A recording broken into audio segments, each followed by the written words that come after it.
É meu, somente meu, todo trabalho. E o teu trabalho é descansar em mim. Olá, bom dia. Que a graça e a paz do Senhor Jesus seja sobre a sua vida. Você é muito bem-vindo, muito bem-vinda na Escola Dominical 2021.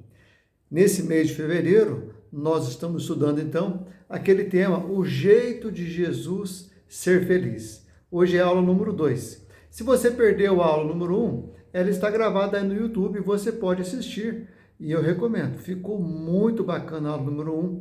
Nós estamos pensando em como é que Jesus entende a felicidade, porque as pessoas estão em busca da felicidade. Na aula número 1, nós vimos, por exemplo, que um filósofo que é bem conhecido e reconhecido aqui no Brasil, o Luiz Felipe Pondé, diz o seguinte, que a busca pela felicidade é uma causa de adoecimento. Isso é assustador. A busca da felicidade faz as pessoas ficarem doentes. Ela é algo que produz a necessidade de tomar remédio. Olha só, achei tão impressionante isso. Depois também nós vimos na aula da semana passada que nós vivemos hoje em uma geração onde as fotos do Instagram, do Facebook são sorridentes, mas os travesseiros são encharcados com as lágrimas. Uma geração de pessoas que tem prazer de postar fotos em atividades prazerosas, mas que na verdade são infelizes. Na verdade, quando põem a cabeça no travesseiro, elas se rendem às lágrimas. Tudo isso nos fez perguntar na semana passada e também nos faz perguntar ainda hoje, será que existe um caminho para a felicidade? Será que existe uma rota que nós possamos seguir e chegarmos à felicidade? Jesus, quando ele começa o seu ministério terreno, ele faz um discurso que ficou conhecido como Sermão do Monte. Nesse discurso, Jesus começa falando sobre as pessoas que são mais do que felizes, os bem-aventurados. E ele diz assim, está lá em Mateus capítulo 5, do verso 1 ao verso 10. Acompanhe aí, nós vamos ler mais uma vez o que o Senhor Jesus começou dizendo no seu discurso. Quando Jesus viu aquelas multidões, subiu um monte e sentou-se. Os seus discípulos chegaram perto dele e ele começou a ensiná-los. Felizes as pessoas que sabem que são espiritualmente pobres, pois o reino do céu é delas. Felizes as pessoas que choram, pois Deus as consolará. Felizes as pessoas humildes, pois receberão o que Deus tem prometido. Felizes as pessoas que têm fome e sede de fazer a vontade de Deus, pois Ele as deixará completamente satisfeitas. Felizes as pessoas que têm misericórdia dos outros, pois Deus terá misericórdia delas. Felizes as pessoas que têm o coração puro, pois elas verão a Deus. Felizes as pessoas que trabalham pela paz, pois Deus as tratará como seus filhos. Felizes as pessoas que sofrem perseguições por fazerem a vontade de Deus, pois o reino dos céus é delas. Então Jesus começa o seu discurso para falar como é que ele veio manifestar o reino de Deus aqui na terra, e ele começa descrevendo quem são as pessoas felizes. Como nós dissemos no domingo passado, quando Jesus usa a palavra felizes, ele está usando uma palavra que no grego é makarios, e a felicidade makarios é uma felicidade que vai além do que a expressão ou que a palavra felicidade significa em nosso idioma. Nós poderíamos dizer, quando nós lemos essas bem-aventuranças, que a felicidade makarios não é sobre sentir ou ter, mas sobre viver. Não é sobre futuro, é sobre o hoje. Não é sobre ausência de dor, é sobre a presença de lágrimas. Não é sobre estar, é sobre ser. Não é sobre uma percepção subjetiva, é sobre uma voz objetiva. É Deus que diz quem é feliz. E a pergunta é simples: quem é feliz? A resposta parece simplória, mas muito verdadeira. Quem é feliz é o cidadão do reino de Deus. E é impressionante quando nós olhamos para essas bem-aventuranças que nós lemos aí do versículo 1 ao versículo 10 de Mateus 5, e nós vemos que a primeira bem-aventurança tem como resultado o reino de Deus. Né? A primeira bem-aventurança diz assim: felizes as pessoas que sabem que são espiritualmente pobres, pois o reino dos céus é delas. E a última bem-aventurança, do versículo 10, também tem como resultado o reino dos céus. Felizes as pessoas que sofrem perseguições por fazerem a vontade de Deus, pois o reino dos céus é delas. Na verdade, Jesus começa com essa expressão de que o resultado de quem é humilde de espírito é receber o reino dos céus, e termina dizendo que o resultado de quem é perseguido por fazer a vontade de Deus é receber o reino dos céus. E é impressionante pensarmos nisso, porque assim, nós temos que lembrar de quem são os primeiros ouvintes dessas palavras de Jesus. São os judeus, que naquele momento estavam vivendo debaixo da dominação romana. Né? Então, Jesus ele traz essa ideia de reino dos céus, ou reino de Deus, e trazendo assim uma esperança para aquelas pessoas. Porque as pessoas estavam vivendo, e já fazia muitos anos que os judeus viviam debaixo de domínio de outros povos. Eles não tinham um reino só deles, eles não tinham um país só deles, e naquele momento eles estavam vivendo do reino dos céus. Isso nos faz lembrar daquele sonho que o rei Nabucodonosor teve e que Daniel revelou para ele. No sonho, Nabucodonosor viu uma estátua que tinha a cabeça de ouro, que tinha o peito e os braços de prata, que tinha o ventre de bronze, que tinha as pernas de ferro e que tinha os pés com uma mistura de ferro e de barro. E então, naquele sonho que Nabucodonosor tinha, daquela estátua enorme, o vigilante dos céus, ou um anjo, deu uma ordem, e uma pedra foi deslocada e bateu naquela estátua e se despedaçou. E então, quando Daniel revela o sonho para Nabucodonosor, Daniel diz assim: Nabucodonosor, o Senhor é a cabeça de ouro.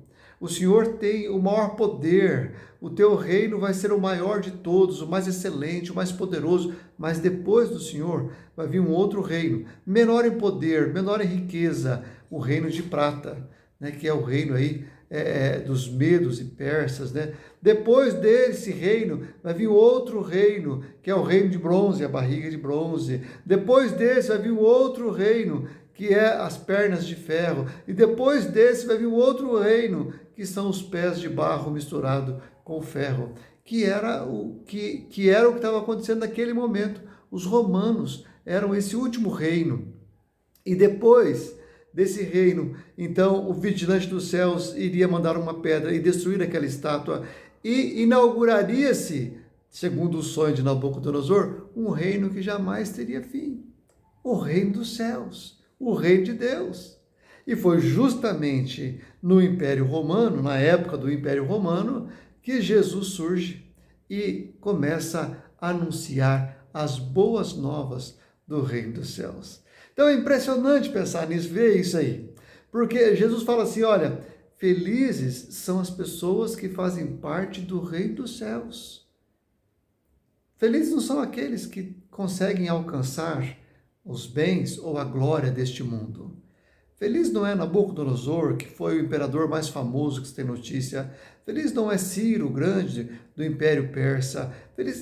Não são felizes aqueles que dominam o mundo. Felizes, de fato, são aqueles que pertencem ao reino dos céus. Porque esse reino não terá fim. Esse reino que foi inaugurado por Jesus na época do Império Romano, ele não terá fim.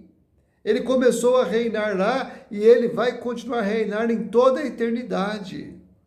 Por isso Jesus diz que, de fato, são felizes os que fazem parte no reino dos céus. Porque quando nós olhamos para essas bem-aventuranças e comparamos com a mentalidade das pessoas da nossa época, não parece que são felizes os humildes, nem os que choram, nem os mansos.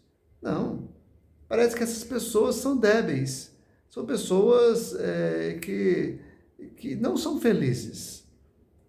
Aos olhos da mentalidade da sociedade dos nossos dias, felizes são os que têm dinheiro, os que têm riqueza, os que têm poder. Mas Jesus fala de um outro jeito de ser feliz. E a questão básica para nós é essa: felizes são o cidadão do reino dos céus. Esse é que é feliz, porque ele faz parte de um reino que não terá fim. Na primeira aula, nós destrinchamos melhor as duas primeiras bem-aventuranças, né? Dizendo que felizes são os que são espiritualmente pobres, os que sabem que são espiritualmente pobres, e felizes são os que choram, né? Hoje nós vamos ver, na aula de hoje, nós vamos ver as duas seguintes bem-aventuranças, né? Que felizes são os cidadãos do reino de Deus, que são os que são humildes, ou os que são mansos, né? O versículo 5 diz assim, né? Felizes as pessoas humildes, pois receberão o que Deus tem prometido. Eu gostei muito de uma definição sobre o que é ser humilde, ou numa outra versão da Bíblia, ele não usa essa palavra humilde, mas sim a palavra manso. O que é ser humilde? É a disposição de espírito com a qual nós aceitamos a forma de Deus lidar conosco como a melhor forma, sem nós disputarmos ou resistirmos à forma com que Deus está lidando conosco. E quando Jesus diz que felizes são os humildes ou felizes são os mansos, Jesus apresenta uma atitude que é muito difícil do judeu do primeiro século aceitar. Por quê? Como eu já disse, os judeus viviam debaixo da dominação romana. E haviam muitos grupos, ou vários grupos ali entre os judeus, que estavam lutando para se rebelar, para se livrar da dominação romana. Inclusive, alguns dos discípulos de Jesus pertenciam a um desses grupos, que eram os zelotes, né, que acreditavam que, se necessário fosse, era preciso até mesmo pegarem armas para se livrar da dominação romana. E por que mais era tão difícil para o judeu do primeiro século aceitar Jesus dizendo que felizes são os mansos? Porque eles viviam a expectativa de que o Messias viria e restauraria o reino a Israel. Os próprios discípulos de Jesus, quando Jesus está indo para a cruz e começa a falar da chegada do reino, da vida do reino, eles perguntam para Jesus: será esse o tempo que o Senhor vai restituir o reino a Israel? Havia essa esperança. Aí Jesus diz assim: olha, felizes são as pessoas que aceitam que a forma de Deus lidar com elas é a melhor forma para elas. São os mansos, são os humildes. Ou seja, felizes são as pessoas que aceitam que o que Deus está dando para elas naquele momento é o melhor para elas. Na cabeça dos judeus, ser dominado pelos romanos não era o melhor. Não era o melhor. O apóstolo Paulo vai dizer lá em Romanos 8, 28, né? Sabemos que todas as coisas contribuem para o bem daqueles que amam a Deus. Ele está formando de uma forma teológica esse pensamento de que felizes mesmo são aqueles que são humildes, aqueles que são mansos, aqueles que aceitam que a vontade de Deus, que aquilo que Deus, a maneira como Deus está lidando com elas, é a melhor para elas. Foi muito difícil, era muito difícil para o judeu do primeiro século aceitar essa palavra de Jesus, né? Eles tinham essa expectativa de que o Messias iria libertar eles. E agora Jesus está dizendo assim: olha, é melhor você aceitar. Felizes mesmo são aqueles que aceitam que o que Deus está fazendo, que a maneira como Deus está gerenciando o mundo na sua época, ou gerenciando a sua vida, é o melhor para você. A melhor maneira de nós entendermos o significado dessa palavra que Jesus usa uma palavra aí que no grego quer dizer praus, né, que pode significar tanto humildes quanto manso. Mas a melhor maneira de nós entendermos o que é ser manso, o que é ser humilde, é pensarmos no processo de doma de um cavalo selvagem. Pega um cavalo selvagem, ele é impetuoso, ele é forte, né, ele quer ser indomável. Mas depois de muito esforço, de muito ser ensinado, esse cavalo, ele se rende ao trabalho doméstico. Ele passa a ser um cavalo domesticado. Perceba que ele não perde a sua força, ele não perde a sua impetuosidade, mas ele se rende à vontade do seu dono. Uma boa definição da palavra manso é força sob o controle. O interessante é que isso é um paradoxo. Por quê? Porque, perceba, aqueles que usam a força para alcançar aquilo que eles gostariam, acabam se sentindo frustrados e infelizes, ainda que alcancem. E já aqueles que se rendem ou rendem a sua vontade, rendem as suas forças à vontade, à direção e à soberania de Deus, eles acabam por herdar a terra. Né? Na versão da Bíblia revista e corrigida, revista e atualizada, esse versículo 5 de Mateus 5 diz assim: bem-aventurados os mansos, porque herdarão a terra. Aqueles que não são mansos, que não se rendem, que não deixam ou não aceitam o governo de Deus sobre suas vidas, mas querem fazer por si mesmos, acabam frustrados. Já aqueles que se rendem, acabam por herdar aquilo que aqueles que não se rendem não acabam alcançando. Salomão vai dizer o seguinte, lá em Provérbios, capítulo 16, 32, vale mais ter paciência do que ser valente. É melhor saber se controlar do que conquistar cidades inteiras. Olha aí, quanta sabedoria neste versículo. Mas de uma maneira prática, eu queria te perguntar, você se considera uma pessoa mansa, uma pessoa humilde? Eu quero apresentar para você 4 expressões de mansidão. E eu sugiro que você se pergunte se elas estão presentes na sua maneira de pensar, na sua maneira de agir, na sua maneira de ser. Uma expressão de mansidão é ouvir críticas com humildade. Ouvir críticas com humildade. Conta-se uma história de que um homem estava mexendo no guarda-roupa da sua mulher e encontrou uma caixa de ovo com 3 ovos e R$300. Então ele perguntou para a mulher dele: ô bem, o que é essa caixa de ovo aqui e esses R$300? Aí a mulher disse o seguinte, falou assim: bem, é o seguinte, nós já estamos casados há 20 anos. E cada vez que eu tentei falar alguma crítica para você e você não aceitou, eu coloquei um ovo dentro dessa caixa de ovos. Então o homem falou assim: não, estou bem, hein? 20 anos, só 3 ovos. E os R$300, que é isso? Então a mulher disse: cada dúzia de ovos que eu juntei, eu vendi e guardei o dinheiro aí. É engraçada essa história, mas ela revela muito bem o que muitas vezes acontece, principalmente com os homens. Não gostam de ouvir críticas, lhes falta mansidão. Uma expressão de mansidão é ouvir críticas com humildade. Outra expressão de mansidão é buscar justiça sem sede de vingança. É uma expressão de mansidão. Quando você busca justiça sem sede de vingança. Busca a justiça somente para que seja feito o que é justo, mas não porque você se sente ferido, não porque aquilo foi uma justiça para você.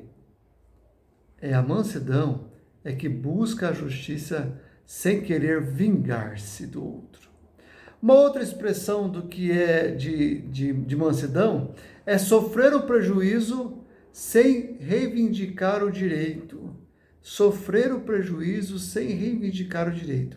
Uma pessoa mansa, ela entende que aquilo que aconteceu com ela, ainda que seja um prejuízo, está debaixo do controle de Deus. Então ela sofre o prejuízo sem se sentir exaltada ao ponto de buscar fazer valer o seu direito. Uma outra expressão de mansidão é pagar o mal com o bem. Né? Aquela pessoa que é mansa, que é humilde, ela paga o mal com o bem. Né? É muito comum ouvir pessoas dizendo assim: eu não faria aquilo que Jesus indica, não. Se alguém dar um tapa na sua face, volte a outra face para ele. Eu não faria jamais isso. São pessoas que não são mansas, não são humildes, né? O Salmo 37 traça o perfil de uma pessoa mansa. Olha que impressionante o Salmo 37. Ele diz assim, ó, confie em Deus, o Senhor, e faça o bem, e assim more com toda a segurança na terra prometida. O manso é aquele que confia, aquele que rende suas forças porque ele confia em Deus. Versículo 4 diz que a sua felicidade esteja no Senhor e Ele dará o que seu coração deseja. Põe a sua vida nas mãos do Senhor, confie nele e Ele o ajudará. Né? Ele fará com que a sua honestidade seja como a luz e com que a justiça da sua causa brilhe como o sol do meio-dia. É o Senhor que fará com que a justiça da sua causa brilhe como o sol do meio-dia. É o Senhor que fará. Se você confia nele, ele vai fazer.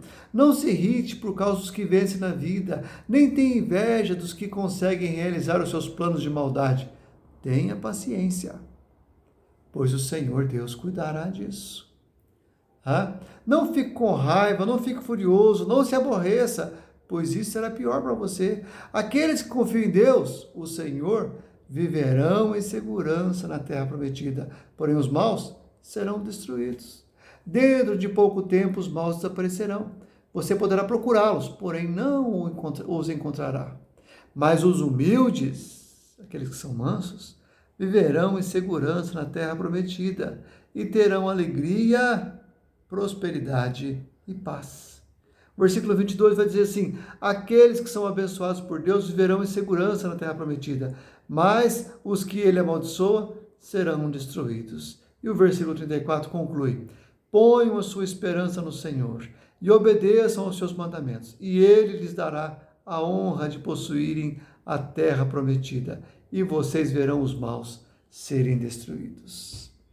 Os mansos são aqueles que rendem as suas forças, depõem as suas armas nas mãos do Senhor, porque confia que o Senhor está no governo de suas vidas. Essas pessoas herdarão a terra.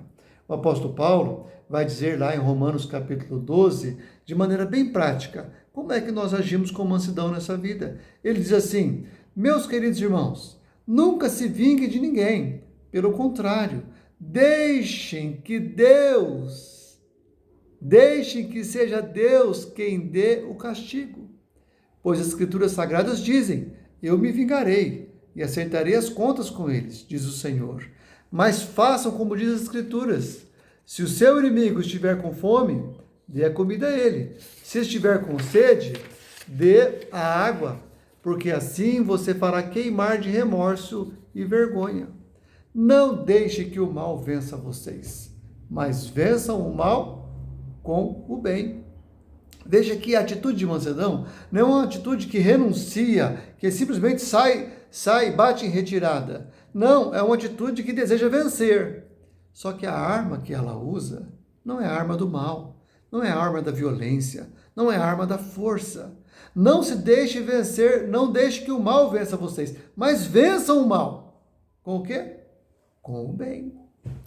Né? A mansidão é assim que ela age. Então, quando nós falamos de mansidão, a pergunta que vem é: ser humilde ou manso é não se levantar contra o mal? Não, não é isso.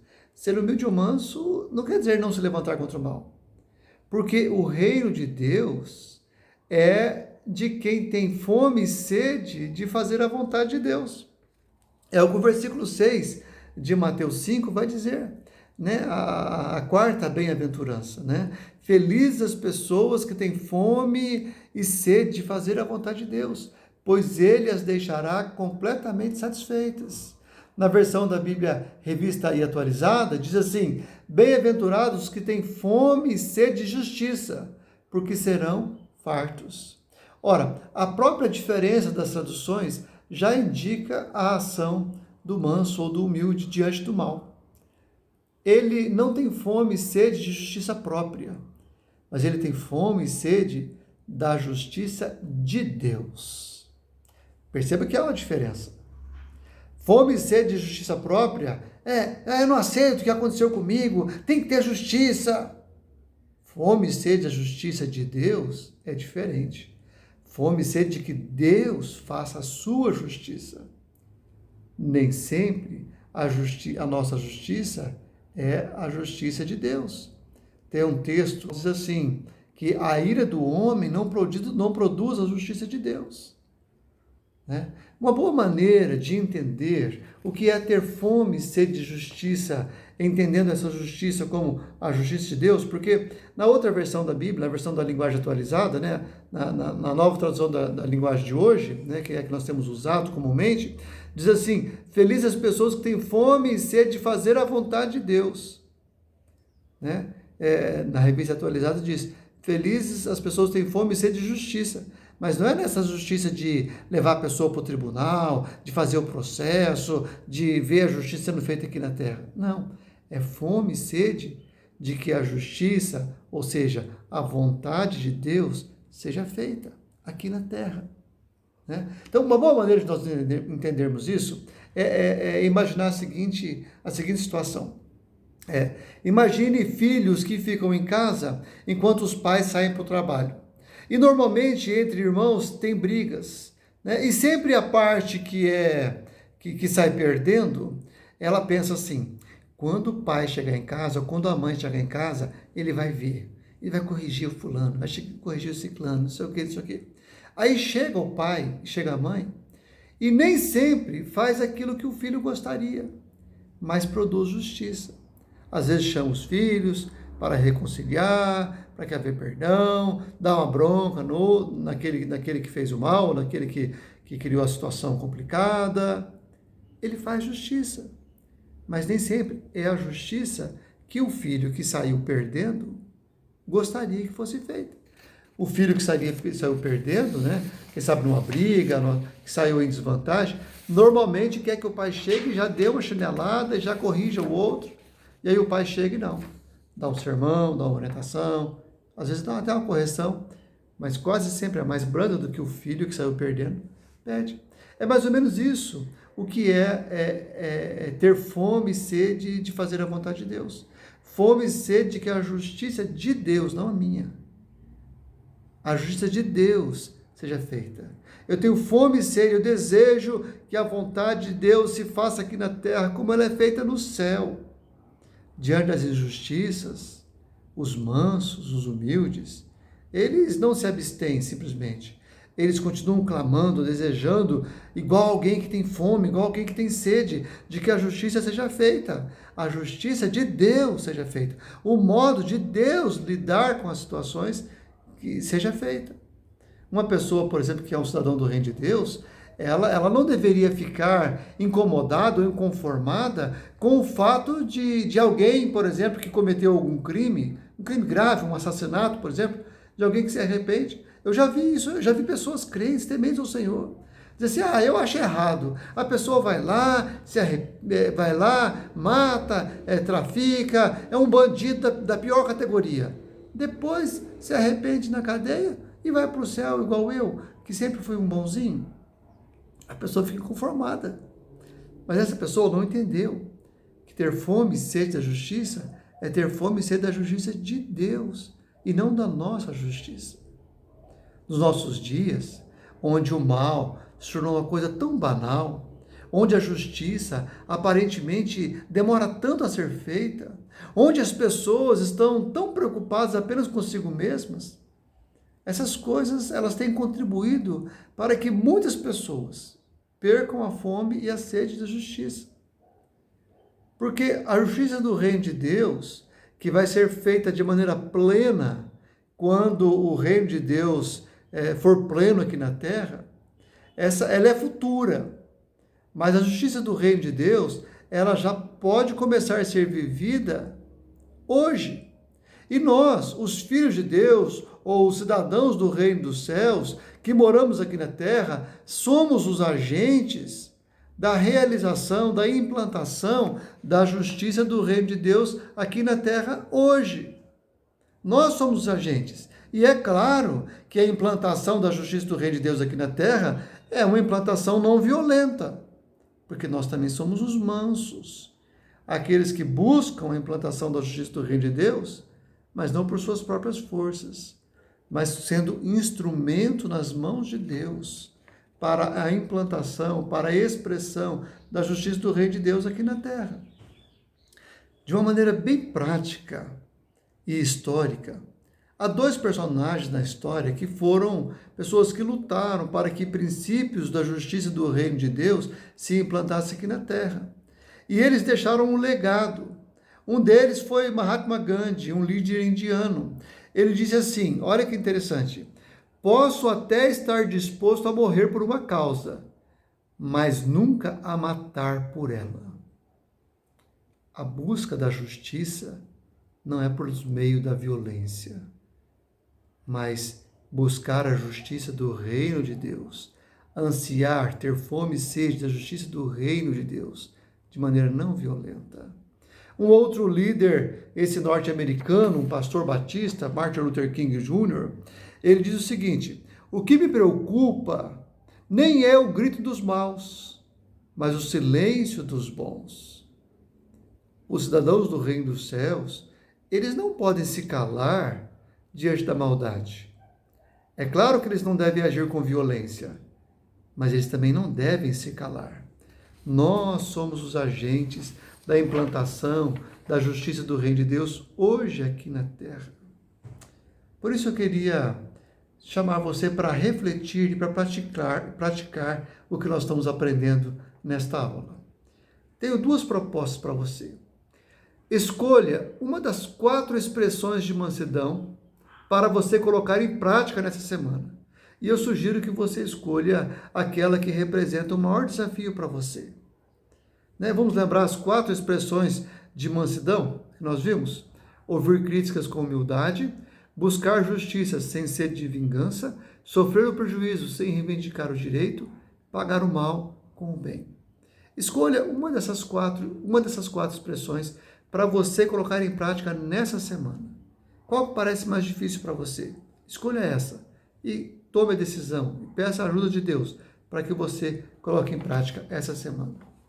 O segundo desafio que eu lhe faço é que você pense e escreva. Escreva em um lugar onde vai ser fácil você reler todos os dias. Pode ser no banheiro, na porta do guarda-roupa, na porta da geladeira, mas um lugar onde você vai ser lembrado. Pense e escreva em uma ação que você está disposto a fazer esta semana para surpreender alguém com o poder do amor. Porque se tem uma coisa que é manifesta na justiça do reino de Deus, é o amor. Tem uma figura que é associada com Jesus, que é o cordeiro e o leão. O leão é aquele que tem poder para fazer a justiça, mas o cordeiro não. Jesus é os dois, ele é o cordeiro e é o leão também. Então pense e escreva. Escreva num lugar onde você pode lembrar, onde você vai ver outras vezes. Em alguma atitude que você vai fazer esta semana para surpreender alguém com o poder do amor. Vamos orar? Pai, obrigado, Senhor. Obrigado porque o Senhor nos chamou para ser teus filhos e filhas, para ser cidadãos do reino dos céus. Deus, e nós oramos, ó Deus, pedindo graça. Sim, ó Deus, dá-nos graça para aprender a viver a felicidade que o Senhor nos dá do jeito de Jesus.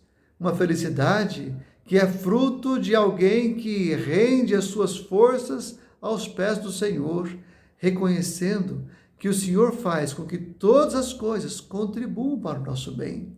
Sim, ajude-nos, ó Deus, a nos render nas tuas mãos e a colocar todas as nossas armas diante do teu altar, Deus. Mas não apenas para ficarmos de maneira inertes ou sem lutar, mas dá-nos a graça de lutar com avidez, com disposição, para que a justiça do Senhor, a justiça do teu reino, a tua vontade, seja feita aqui nas nossas vidas, aqui onde nós moramos, na nossa família, na igreja com a qual convivemos, no bairro onde nós moramos. Dá-nos graça, Senhor Deus, para sermos estes bem-aventurados, que são humildes, são mansos, que herdarão a terra. Estes bem-aventurados que buscam, como buscam a comida e a bebida, que buscam que a vontade do Senhor seja feita aqui na terra. Eis-nos aqui, usa-nos como agentes para a expressão do teu reino, da tua justiça, da tua vontade aqui nesta terra. Este pedimos, Deus, em nome do Senhor Jesus. Amém e amém. Deus te abençoe. Compartilhe essa escola dominical, essa aula de escola dominical com alguém. E não perca as próximas aulas. Tenho certeza que o Senhor vai continuar falando com você também. Ouça essa canção que conclui muito bem tudo isso que nós falamos nesta aula de escola dominical.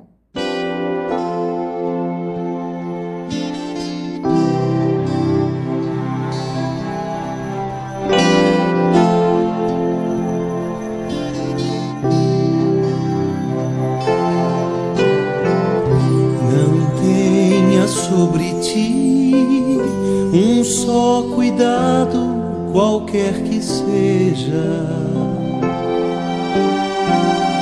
pois somente seria muito para ti. É meu, somente meu, todo trabalho. E o teu trabalho é descansar em mim. É meu, somente meu, todo trabalho. E o teu trabalho é descansar em mim.